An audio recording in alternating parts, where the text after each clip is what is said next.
Hello everybody, and welcome back to another Kings of War tournament report. I'm Visibly Riley, and today we see Game 4 of Clash of Storms with my Ratkin taking on some Abyssal Dwarfs. The scenario was Secure the Field, and I ended up playing against someone I played down in Portland in June. My round 1 Portland opponent was this Abyssal Dwarf player.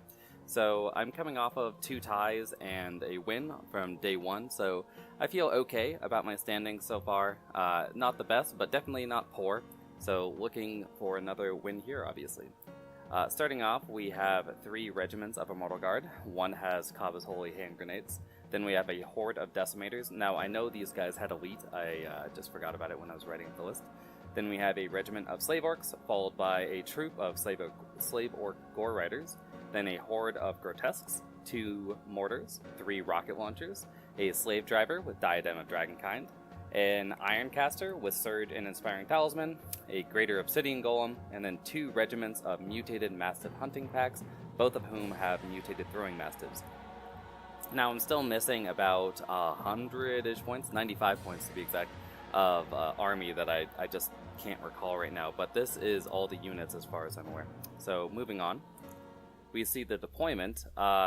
With the rat deployment, let's start there. I've got 6 regiments of slaves down there from left to right. Then we have the Blight, followed by the first horde of Shock Troop. To the right of them, we have the Weapon Team and my Warlock.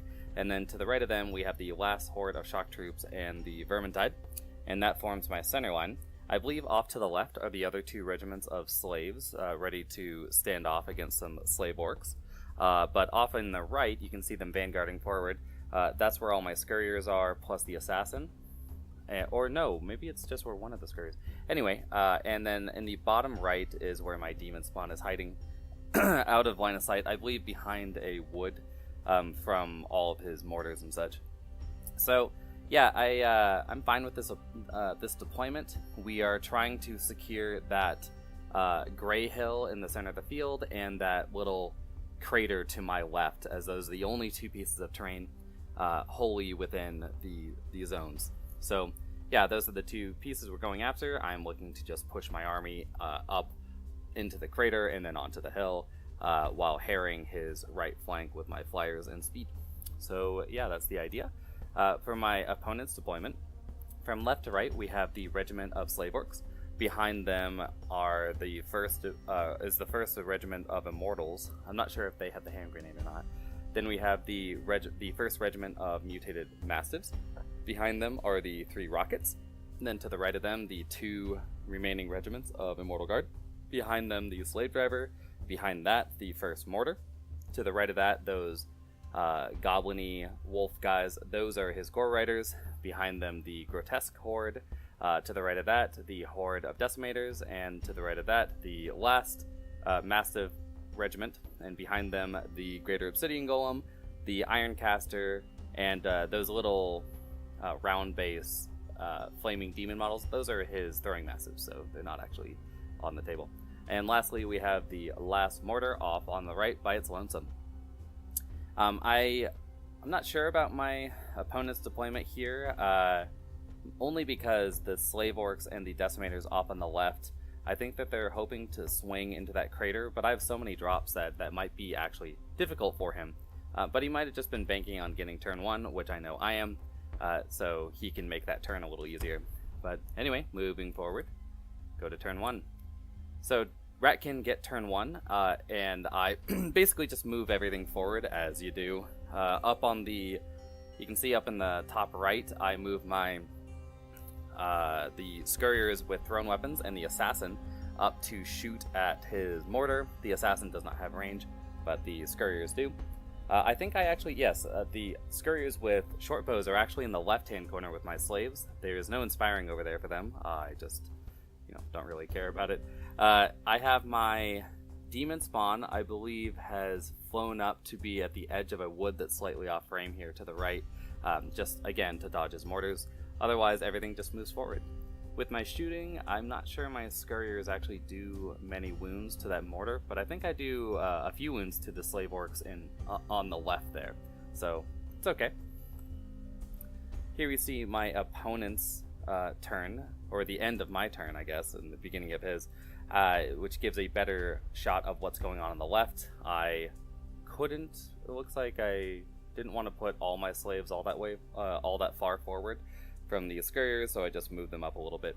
I plan to use those slaves on the left-hand flank very cautiously, so I'm just going to feed them one by one into his lines, just because on the left I'm just looking to slow him down before my army can get over the hump of the difficult terrain I'm in front of. Yeah, just showing off my Scurriers, taking some shots at the Slave Orcs. I'm not sure they do a whole lot. And this shows Abyssal Dwarves turn 1. So yeah, everything moves forward. He marches with his Slave Orcs and his Decimators on top of the regiment of Mastiffs, just move forward. And then the rest of it just maintains a battle line with his Slave Gore Riders just getting in front of some slaves. My slaves. Slaves on slaves. To jam things up a little bit. On the right, he takes one of his Mastiff regiments and moves back towards my Scurriers to protect that mortar. Seems like a good idea. And this is the end of Abyssal Dwarf turn 1. He shoots at the, if we walk forward, or back one, he shoots the Mastiff pack, and I think all the rockets shoot at these slaves that are in the flank of his Slave Orcs right now, and just pops them pretty easily. Otherwise, he does some wounds to the frontmost slaves that are right in front of his Gore Riders, wavering the ones on the right with 6 wounds, and then doing 2 to the ones on the left and getting no result. And off on the right, I think that the Mastiffs actually kill my Scurriers, I want to say right now, by throwing their, with the thrown Mastiffs. It's always fun watching, especially mutated Mastiffs, because they reroll all failed wounds. But they have that tendency through the 5 dice to only get the 1 wound through and just perpetuating that 4+, 4+, 4+, right? Chain. It's pretty fun to watch. Anyway, turn 2. So turn 2 sees the, it looks like he didn't get the Scurriers, but he did waver them. Turn 2 sees most of my Ratkin moving forward. I charge my Vermintide and the slaves that took 2 wounds into the front and flank of the Slave Gore Rider troop, respectively.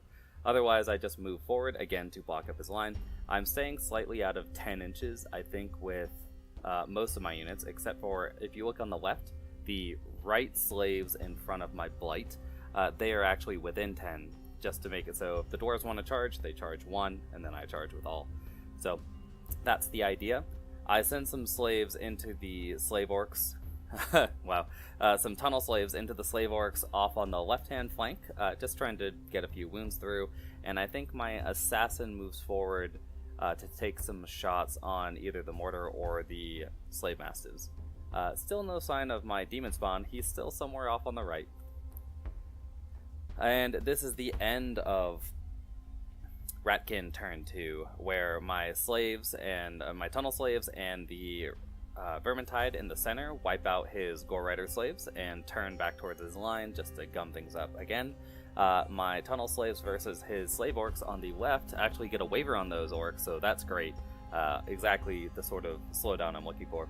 With my shooting, I fired all of my tunnel slaves at his regiment of Mastiffs on the left-hand flank. I only do 3 wounds, which is honestly a bit of a disappointment, just because they don't have the highest nerve and their defense is really low, so I was really hoping to get a kill there. I don't manage it, but I do get the waiver, so that's fine. Off on the right, yes, it looks like my Assassin and maybe even the Demon Spawn take some shots at the Slave Mastiffs over there, and I don't even get a waiver, so that's really unfortunate. And we move on to Abyssal Dwarf turn 2. On the left-hand side, he can't get a charge onto my tunnel slaves because of his wavered Slave Orcs, so he just turns everything sort of around just to get some shots with the rockets onto my, well, whatever he wants, probably slaves, but turning the mutated Mastiff so he can get those shots. Then he takes some charges, really just the one, into my Vermintide with his Grotesques. I'm sure they'll be fine. Otherwise, he just moves forward. On the right there, I let my opponent do a take back here because he doesn't. My Demon Spawn is off on the right and is about, I guess, 17 inches ish away from his Greater Obsidian Golem, and it's currently a flank charge. Along with, I could also charge his Ironcaster right there, and yeah, I just let my opponent take a take back. I don't know, maybe you wouldn't in a tournament setting, but I don't care too much about it. So moving forward, with my shooting, the demon spawn, you can finally see him up there on the right. The mutated massive pack that I failed to do anything to last turn gets into the scurriers, just looking for a kill there, as they've already done like three or four wounds to them with their throwing massives. Yeah, so you can now see my slaves, and what is this? Oh, it's showing off the it's showing off that the decimators are going to shoot into the my shock troops. They do 10 wounds to them, which is pretty crazy given that I have cover. But oh no, this is showing off. Yeah, this is showing off the first mortar shot. Yeah, turn 2, mortar hits on a 5+ and rolls maximum, and then all of them wound, doing 10 wounds to my shock troops. Pretty unfortunate. And then the other mortar, who had repositioned turn 1, also hits, and hits my demon spawn, doing 6 wounds to it. So 2 artillery hits turn 1, or turn 2, that's pretty good.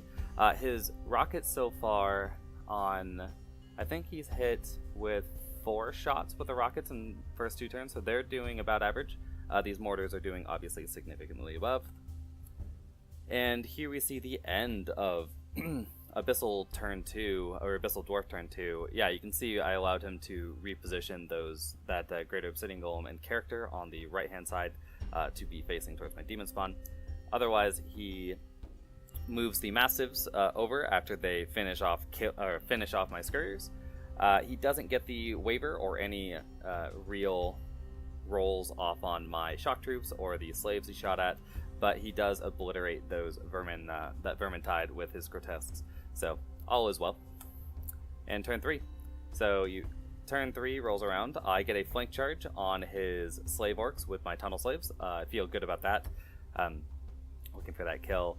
I think he fired at some scurriers with his rockets on 6s and hit with 2 of them. So I think that one of the troops of scurriers is dead, and I'm just down to 1 bow scurrier. Otherwise, I get my wounded shock troops, who that says 11, but they've only taken 10 wounds, I believe. Let's actually roll. No, it looks like they did take 1 more wound from something. Anyway, so they took 11 wounds total last turn. They charge into an immortal regiment. I put some slaves into his grotesques on the hill. I actually think I fail Yellow Belly here. No, I don't. I'm actually up there. I'm just sliding down that piece of terrain because, terrain. I take some tunnel slaves and charge into the decimators, just hoping to do a wound. And I send my demon spawn into the front of the Greater Obsidian Golem, just because it already has 5 wounds on it. So even if I don't roll too well, I can probably pop it. What is that? A 7-ish wounds. So he puts him on a 12. He's a 16, so I need a 6 twice. Not the worst odds there. I take my assassin and go into his what is that, a mortar? Just to turn off its shooting. I don't really care about killing off that mutated hunting pack over there. I'm sure I'll have to fight them in the future. So otherwise, everything just moves forward just to get some shots through. And this is what the end of the turn looks like.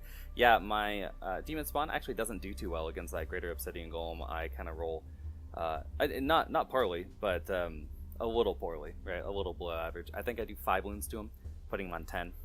But my shock troops obliterate that Immortal Guard.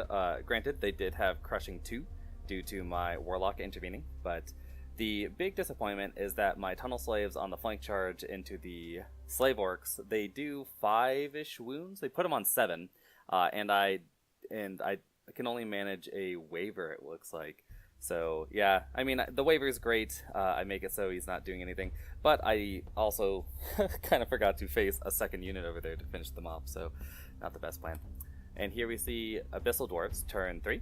So off on the left, yeah, I actually didn't get the waiver at all on those slave orcs. That's what happened. That's what it's showing. So the slave orcs charge into the flank of my scurriers. That's unfortunate.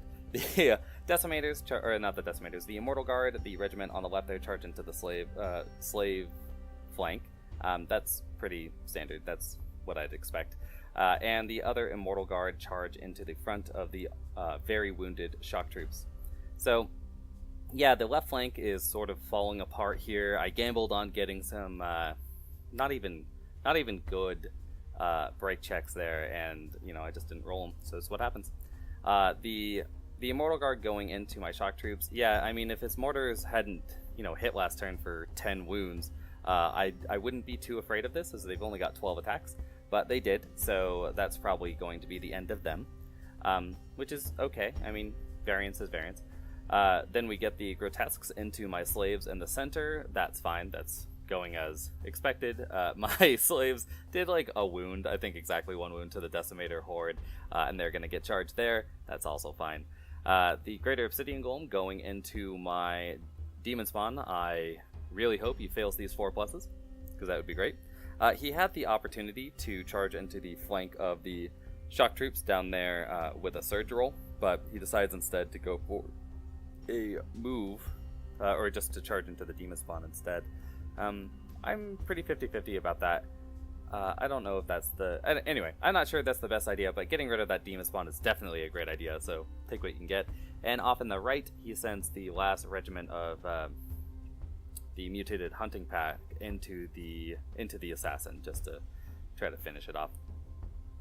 So here we see the end of his turn. He only does 2 wounds with his Greater Obsidian Golem into my Demon Spawn, just showing that Karma strikes and fails to waver him, so that's good. He gets 3 wounds on my Assassin, and I don't even think wavers it, so again, great news for me. In the center, the Decimators and Grotesques easily kill off the slaves that they're fighting. That's great. And the Immortal Guard go into my shock troops. Ooh, they do a ton of wounds there. It looks like they did 10 of 12 attacks. Yeah, I think they... Does that mean they double one it? I would have had a picture of that, I think. But yeah, moving forward. Yeah, turn 4. It looks like he double one... No, I'm sorry. He didn't do that many wounds. It looks like he did 5 wounds to me. Yeah, he did 5 wounds to me. Got a waiver, which is not the best for him. But anyway. Turn 4 for Ratkin. Both of my slaves and scurriers off on the left flank are gone. I still have to deal with these slave orcs. The Immortal Guard I don't have to deal with just yet. But the slave orcs, I just move a weapon team. I thread the needle between my blight and panicked shock troops. By backing up the blight a little bit, I have a clean shot on his slave orcs, and I back it up with a lightning bolt just in case. Otherwise, I go for a slave charge into the Grotesques, just because I need them to be jammed up as long as possible. I take a slave charge into the flank of a mortar. Yeah, it's hindered. But yeah, I could thread this needle between his immortals and his slave driver, and anytime slaves can charge artillery, I'm going to do it. My Demon Spawn goes back into the Greater Obsidian Golem. I think he cast heal on it last turn, and he's done like 2-ish off, so it's sitting on like 8 wounds now. Should be pretty easy to finish it off. And my Assassin, I believe, charges his mortar, I think. And here we see the end of combats. Yeah, my shock troops, if we walk a picture back, my shock troops charged into these Decimators, who looks like they have 3 wounds from the slaves, so that's pretty good for slaves. Charge into this Decimator Horde. I'm not expecting too much, but I don't have another place to charge. I need to start iterating this damage out. So yeah, I charge in here, and boom, I pop them in one go. That feels great. Definitely something I needed. The slaves, yeah, I don't even think they wound the Grotesques. And my Demon Spawn finally kills off the Greater Obsidian Golem. Feel great. If he hadn't done it there, I don't know. That probably would have been game, as I would have lost my Demon Spawn. Over here, we can see, yeah, my Assassin killed off one of his mortars. That's amazing. And my weapon team plus the Warlock shot down his Slave Orc. So at the end of turn 4, I'm in a pretty dominant position. I did at least 1 wound to his other mortar with my Slave flank charge. And then my Shock Troops are blocking up the Immortals, pretty much all of them. My Blight are ready to reinforce them. My other Shock Troops on the right there, plus the Demon Spawn, are in a great spot to charge into basically whatever they want. And the right-hand side is just an Assassin versus some mutated Mastiffs that can't see anything but the Assassin. So this is great. Turn 4, the Abyssal Dwarf. He charges my Assassin again with his mutated Mastiff packs. The reason I'm not countercharging into them, 1, is because I want to fight that mortar, and 2, it's because of that piece of obstruction there. He's going to be hindered no matter every time he charges my Assassin, so I don't ever want to get that countercharge, as I would be hindered as well. So that's another reason not to charge the mutated Mastiffs. He sends the Grotesques into the last slaves on the hill, just to finish them off. It looks like they're sitting on 1 wound between all the slave charges and the regen. They still have 1 on them. He takes his immortals and goes back into my horde of shock troops on the left there, and the other immortals go into the flank of the slaves that charge the flank of his mortar. So yeah, I don't think that there's any, I definitely don't think there's a mistake here in my opponent's play. I think that this is just the things you have to do to try to win now. So moving forward, at the end of the turn, yep, he kills off all the slaves and the shock troops that he was fighting. It looks like he also charged with his ASB there, his slave driver. If we roll a picture back, yeah, he definitely charged there, and solid move, because he blocks up my blight and makes it so I'll have to do a pretty long overrun if I want to charge the ASB, kill it, and get into his immortal troops, or his immortal guard. So good news for my opponent. Turn 5. So yeah, turn 5, I send the demon spawn and the shock troops into the grotesques. That's bad news for the grotesques. It looks like my assassin got charged, it got charged last turn by the mutated mastiff pack and was wavered, so it's just sitting over there. And I send my blight into the ASB just to try to kill it. My plan with the blight is to actually kill the ASB and walk back, because my weapon team is blocking him from being able to, well, it's not blocking too much. He could charge me with his immortal guard if he wants, but he can't charge me with both immortal guard, no matter what happens here. So, and it moves forward just to block it up a little bit. And in the combat there, I get my demon spawn and shock troops into the grotesques, and it looks like they're not actually on. They're on higher than 13 wounds. I do a ton of wounds to them. It's, I think, 18 wounds, but I double one it. So yeah, I get a double 1 right there, which is a disaster, because it means the grotesques can charge whatever they want. I can't contest it. I'm holding that hill using my shock troops, and right now I have a very wounded demon staring at a lot of artillery, and my idea here was to kill off the grotesques, turn with the demon, absorb all the shooting, but then I have these shock troops just hidden behind a hill that I can then charge into the immortal guard. I can do anything I really want. But I roll a double 1, so moving forward, here is the my opponent regened quite a few wounds with his grotesques, getting back down to 10. And yeah, he does a charge into my shock troops with his grotesques, and then just decides to shoot at the demon, which was sitting on 8 wounds already. So he's got a fireball there, he has a hand grenade, and then he has a mortar and 3 rockets if he wants. He ends up getting 6 wounds onto my big demon. Only gets a waiver, so that's great with his shooting, so very, very helpful there. Oh, and in the bottom left, my blight charged into his ASB. They only do 4 wounds because it's a hinder charge. They don't break him, they back up 1 inch. But what happens is that his mortars take, or his rockets, I'm sorry, take aim at my blight, because the rat is already at double 1s for the waiver. So yeah, it takes aim at my blight and does 8 wounds, even with my stealth. So that's unfortunate again for me.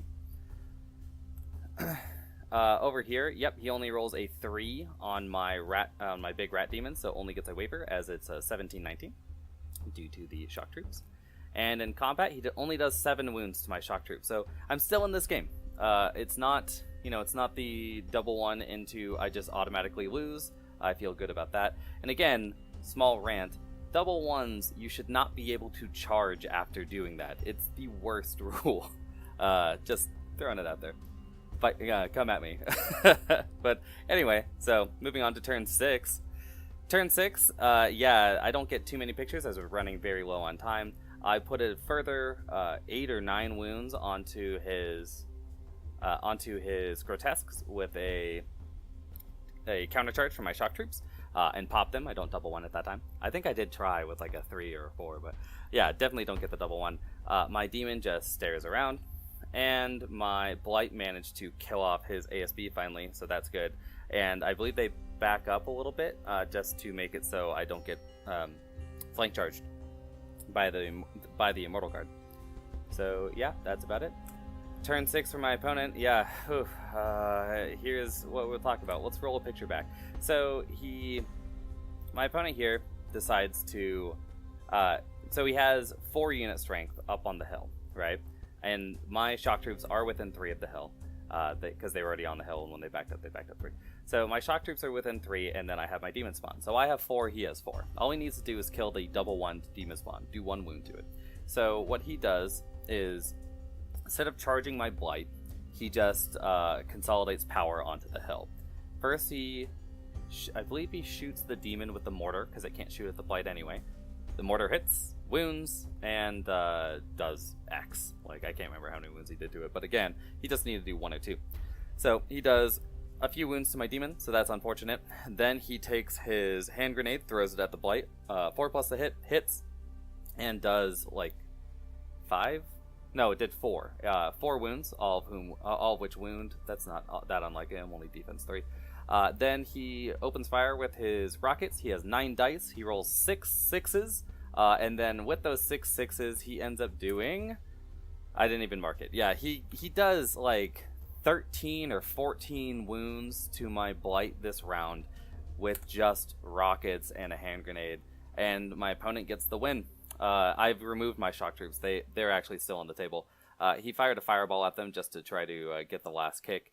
And he gets the points for my assassin with his regiment of mutated hunting mastiffs off there in the right, the last bit. But yeah, so this was a pretty good game. I felt like I definitely had it until some dice happened, and that's, I think, about where you want a loss, right? Like, if I'm gonna lose, this is how this is one of the ways I like to lose, where at least it's not like my incompetence, right? My opponent played well, played to his outs, and yeah, he just, hit that magical 1 in a bazillion T chance. So, yeah, good game. I would play it again, and that's it. I hope to see you next time. Bye. As a quick afterthought, I forgot to mention actually what the points were at the end of this game. My opponent has 4 control points on the center. I have 3 for my horde, and then there are no other points, so it ends up being a loss for me, as he has +1 VP. It's a plus and minus 0. I have, I believe, yeah, so we end up with a plus or minus attrition bonus as well, and it just ends up being a quick 17-4 due to the 1 difference in VP. Anyway, I thought I'd throw that up there. So, see you next time. Bye.